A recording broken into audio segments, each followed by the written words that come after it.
રાજકોટના ત્રિકોણબાગ, નાના મવા, સોરઠિયાવાડી સર્કલ સહિતના વિસ્તારોમાં હવા ઝેરીલી બની ગઈ હતી। શહેરમાં વધતું હવાનું પ્રદૂષણ ચિંતાનું કારણ બન્યું છે, ત્યારે શહેરની હવા ચોખ્ખી કરવા અનેક પ્રોજેક્ટો હાથ ધરાયા હતા, છતાં હવા પ્રદૂષણ ઘટવામાં મનપા નિષ્ફળ રહ્યું છે। ગત 23-24 એર ક્વોલિટી અંતર્ગત નાણાં પંચમાં 39.59 ગ્રાન્ટ ફાળવવામાં આવી હતી, જેમાંથી 31.99 વપરાઈ ગયા બાદ પરિણામ 0 મળ્યું છે।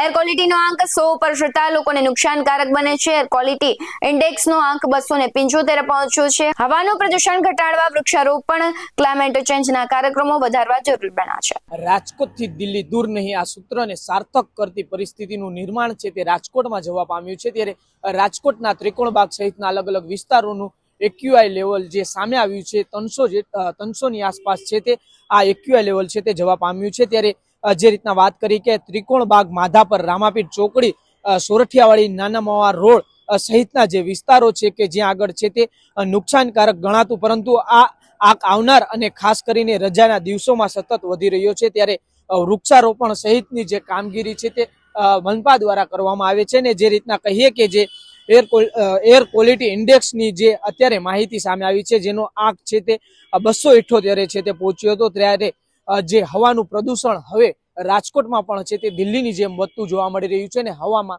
જે રીતના કહીએ કે પ્રદૂષણના કારણે છે તે હવે રાજકોટની પરિસ્થિતિ પણ છે તે થોડા ટાઈમની અંદર છે તે દિલ્હી જેવી ન થઈ જાય એ પ્રકારની ચિંતા પણ છે તે આ આંકડો સામે આવતા હાલ સતાવી રહી છે। ત્યારે ચિંતાનું કારણ એ છે કે જે એર ક્વોલિટી ઇન્ડેક્સની અંદર છે તે 275ની આસપાસ જે આ આંક પહોંચ્યો છે, ત્યારે હવે જ્યારે આ જે પ્રદૂષણ છે તે ઘટાડવા માટે તમામ શક્ય પ્રયાસો છે તે રાજકોટ મનપા દ્વારા તો કરવામાં આવી રહ્યા છે। ત્યારે ખાસ કરીને વાત કરીએ કે રાજકોટ મહાનગરપાલિકા દ્વારા પણ છે તે અલગ અલગ પ્રોજેક્ટો ઉપર ધ્યાન આપીને ગ્રાન્ટ પણ ફાળવવામાં આવી હતી। જ્યારે 2023-24 અંતર્ગત જે બજેટ બહાર પાડવામાં આવ્યું હતું તેમાં કુલ 39.59 કરોડની ગ્રાન્ટ છે તે ફાળવવામાં આવી હતી, જે અન્વયે મહાનગરપાલિકા દ્વારા છે તે 31.99 કરોડ રૂપિયાના 14 પ્રોજેક્ટો છે તે હાથ ધરીને આ પ્રદૂષણને ઓછું કરવાની કામગીરી તો હાથ ધરવામાં આવી છે, પરંતુ જે પ્રદૂષણની આંક છે તે ઉપર જતો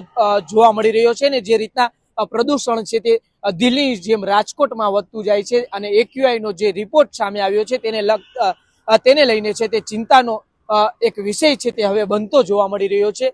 અલગ અલગ જે રાજકોટના સ્થળો છે ત્યાં એક્યુઆઈ લેવલ છે તે વધ્યું છે ને તેના કારણે છે તે રાજકોટની હવા પણ હવે દિલ્હીની જેમ ઝેરીલી બનતી જોવા મળી રહી છે ને રાજકોટના અલગ અલગ જે વિસ્તારોમાં હવે ઠંડીની પણ શરૂઆત થઈ ગઈ છે। રાજકોટ નહીં પરંતુ સમગ્ર સૌરાષ્ટ્રભરમાં ગુલાબી ઠંડીની પણ શરૂઆત થઈ ગઈ છે। ત્યારે જે રીતના વાત કરીએ કે હવે જ્યારે શિયાળાની શરૂઆતમાં પણ છે તે આ જે પ્રદૂષણનું કહીએ કે એક્યુઆઈ લેવલ છે તે વધવાની શક્યતા પણ છે તે સેવાઈ રહી છે। ત્યારે આ જે પ્રદૂષણ લેવલ છે તે ઘટાડવું ખૂબ જ છે તે કહીએ કે જરૂરી બની ચૂક્યું છે। ત્યારે રાજકોટમાં પણ જો દિલ્હી જેવી પરિસ્થિતિનું નિર્માણ થશે તો જેમ દિલ્હીની અંદર પણ આ પ્રદૂષણ વધતાની સાથે જ છે તે જનજીવન ખોરવાયું છે, તે જ રીતના રાજકોટની પરિસ્થિતિ પણ કહીએ કે લથડતા વાર નહીં લાગે। ત્યારે હવે મહાનગરપાલિકા દ્વારા છે તે ખાસ કરીને આ ઉપર છે તે વધુ ધ્યાન આપવાની જરૂર જણાઈ રહી છે। BS9 ટીવી ન્યૂઝ સાથે સાહિલ સપા સાથે મિત પાણી, રાજકોટ।